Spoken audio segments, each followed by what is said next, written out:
Hi friends, ఇప్పుడు మా డాడీకి అయితే అన్నం తీసుకొచ్చిన నేను. అయితే మా డాడీ ఎడ్లకు మేపుతుండు, ఇంతసేపు దాకా గుడ్డుగా కొట్టి ఎడ్లను ఇప్పుడు మేపుతుండు. నేను మా డాడీ కోసం అన్నం తెచ్చిన. ఇప్పుడైతే మా డాడీ వస్తుండు, ఎడ్లను నాకు కంచెలా కట్టేసి ఇటు వస్తుండు. నేనైతే అన్నం తీసుకొని వచ్చిన. ఇవేమంటారు? దీన్ని ఏమంటారు ఫ్రెండ్స్, నాకైతే తెలియదు. అట్లా ఎద్దులకు పెడతారు. వాటికి కూడా ఆకలి అవుతుంది కదా ఫ్రెండ్స్, అందుకే మధ్యాహ్నం అయింది, వాటికి కూడా మేపుతున్నాం. ఇప్పుడు మా డాడీ కోసం అన్నం తెచ్చినాం.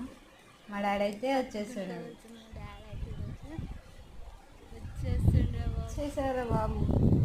నా రెండు వాయిస్లు ఎందుకు వస్తున్నాయంటే నాకు ఎడిటింగ్ చేయడం వస్తలే. ఫస్ట్ పొలాలెమ్మటి పచ్చడి అన్నంతో కూడా పరిమాణం లెక్క పోతుంది కదా. ఇప్పుడు మా డాడీ అయితే అన్నం తింటుండు. మాది ఈరోజు ఎగ్ కర్రీ.